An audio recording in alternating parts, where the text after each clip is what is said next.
para tokoh-tokoh masyarakat, tokoh-tokoh kepemudaan, tokoh-tokoh adat, segenap aparatur pemerintah baik sipil, TNI dan polisi, wabil khusus ada Bapak Camat Kecamatan Kemuning, Mu'alaf Center Kota Palembang, tim pengamanan dan Laskar Kesultanan Palembang dan Banten, Irmas Masjid Raya, tim perjalanan safari dakwah Yayasan Kampung Zikir Madani, ada Ustadz Heri, Bang Imam, Bang Ame dan kawan-kawan,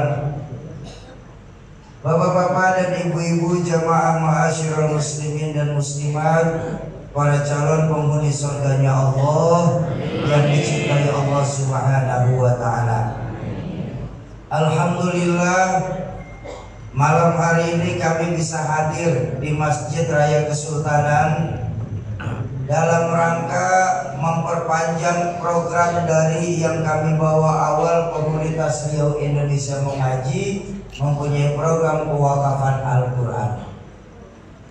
Alhamdulillah Sultan, program pewakafan Al-Quran ini sudah berjalan 3 tahun dan kami sudah berhasil masuk ke pelosok-pelosok di Indonesia. Kami masuk ke Provinsi Aceh sampai ke Pulau Aceh di Kabupaten Sabang, pulau terluar dari Indonesia. Kami pindah ke Kalimantan Barat, mulai dari Pontianak, Kapuas Hulu sampai ke Ketapang. Alhamdulillah kami silaturahmi lagi di Kalimantan Timur, mulai dari kota Balikpapan, Samarinda, Penajam sampai ke Muara Ancalon. Kami silaturahmi lagi ke daerah Sulawesi, mulai dari Makassar sampai ke Luwu Timur. Kami datang lagi ke Papua Jaya, mulai dari Sentani sampai ke Yahukimo. Alhamdulillah program kami selama 3 tahun ini mengumpulkan para puakaf-puakaf yang justru memang anggarannya luar biasa, saudara. Karena kelebihan anggaran dari wakaf Al-Quran, maka atas inisiatif dari para guru-guru kami belikanlah sebidang lahan seluas 10 hektar yang di dalamnya atas dasar dari masukan guru-guru dibangunlah sebuah pondok pesantren Yayasan Zikir Madani yang nanti kedepannya insya Allah akan dijadikan sebagai Dai Center Indonesia. Jadi Bapak Ibu, pondok pesantren kami ini tidak menerima pendaftaran santri-santri. Justru kami ini yang akan menarik para santri-santri khususnya di pelosok yang cerdas dan mempunyai kompetensi untuk bisa masuk di tempat kami di Yayasan Zikir Madani ini. Dan pengumpulan wakaf pembangunan pesantren ini adalah tujuannya investasi akhirat sekali seumur hidup menjadi orang tua santriwan dan santriwati kami.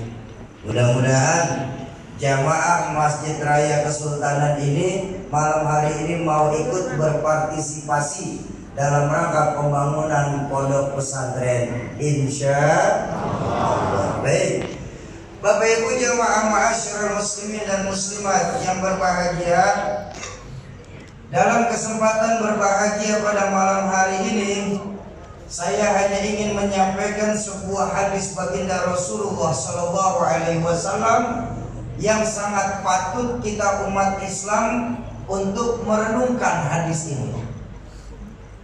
Jadi Bapak Ibu, Bu, malam hari ini saya nggak ngomong panjang lebar ya. Saya cuma nyampein satu hadis saja. Mudah-mudahan 10 menit lagi selesai. Dipotong 8 menit untuk pembukaan, berarti sisa 2 menit lagi saya bicara. Udah dengerin aja kenapa sih? Bu, saya kasih tahu, Bu. Atas perintah Sultan saya kasih tahu. Ceramah itu yang baik yang sedang-sedang saja. Ceramah itu tidak boleh panjang lebar. Kenapa? Kalau terlalu panjang Pak, kasihan ibu-ibu. Kalau terlalu lebar Bu, kasihan bapak-bapak. ceramah di mana-mana aja orang lagi ngomong ceramah. Bapak Ibu, baginda Nabi pernah bersabda, sayati zamanun ala ummati la yabqa minal islam illa ismuh wa la yabqa minal quran illa rasmuh masajiduhum amirah wa hiya kharabun minal huda. Akan datang nanti zamannya di tengah-tengah umatku ini, di mana saat itu kata baginda Nabi, Islam hanya dikenal sebatas cerita saja. Quran hanya dikenal sebatas tulisan saja. Dan saat itu masjid-masjid bagus, surau megah-megah, tapi kosong dari pancaran sinar hidayah. Ayo kita renungkan hadis baginda Nabi ini, Pak. Bukankah banyak hadis baginda Nabi yang diucapkan hampir 15 abad yang lalu, saat ini mulai terjadi kebenarannya? Bu, boleh saya tanya? Baik. Masjid-masjid yang ada di Palembang sekarang bagus-bagus apa tidak? Alhamdulillah. Surau yang ada di tempat kita megah apa tidak sekarang? Beberapa surau pakai AC sudah. Alhamdulillah. Tapi lihatlah fungsi masjid dan surau yang ada di kota Palembang kita sekarang, Pak. Enggak ubahnya laksana sebuah museum. Tahu museum? Tempat penitipan barang-barang antik. Yang isi masjid dan surau kita sekarang rata-rata 50 tahun ke atas. Barang antik. Lihat aja sebelah kita masing-masing. Sementara anak-anak mudanya kemana? Anak-anak mudanya asik isi warung-warung pak kafe, Pak. Ini yang terjadi sekarang. Padahal Imam Syafi'i radhiyallahu anhu mengajarkan ketika beliau masuk ke dalam satu kampung, yang beliau lihat cuma 2 dari kampung tersebut. Apa? Masjid lebih bagus dari rumah sekitar, dan anak-anak kecilnya, anak-anak mudanya mau menghidupkan masjid. Kita lihat sekarang, kita sering lupa bahwa baginda Nabi mengajarkan umat Islam dengan masjid nggak boleh terpisah. Betul apa betul? Umat Islam dengan masjid harus pelaksana ikan sama air. Ikan sama air boleh bisa apa tidak? Ada ikan yang terpisah sama air? Ada.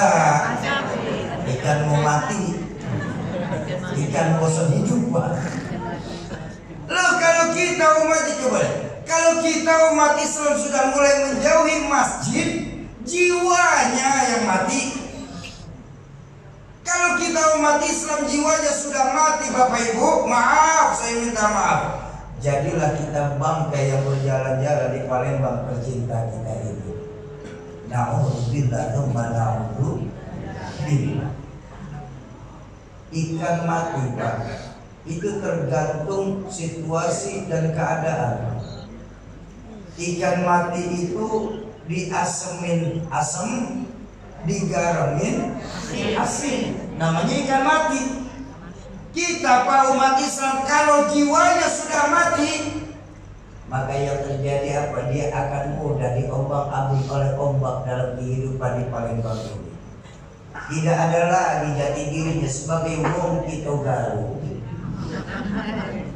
Betul. Ini yang terjadi saat ini. Ini yang terjadi saat ini, Pak. Ingat, baginda Nabi menjadikan masjid ini, baginda Nabi mencontohkan dan menjadikan masjid sebagai pusat kegiatan umat. Betul apa betul? Di masjidlah Rasulullah menghidupkan sholat berjamaah. Di masjid pula lah baginda Nabi mengajar. Di masjid pula lah baginda Nabi berpolitik. Bahkan di masjid pula Baginda Nabi mengatur strategi militer masjid sebagai pusat kegiatan umat. Lalu kenapa sekarang kita menjadikan masjid tidak lebih sebatas tempat ibadah saja?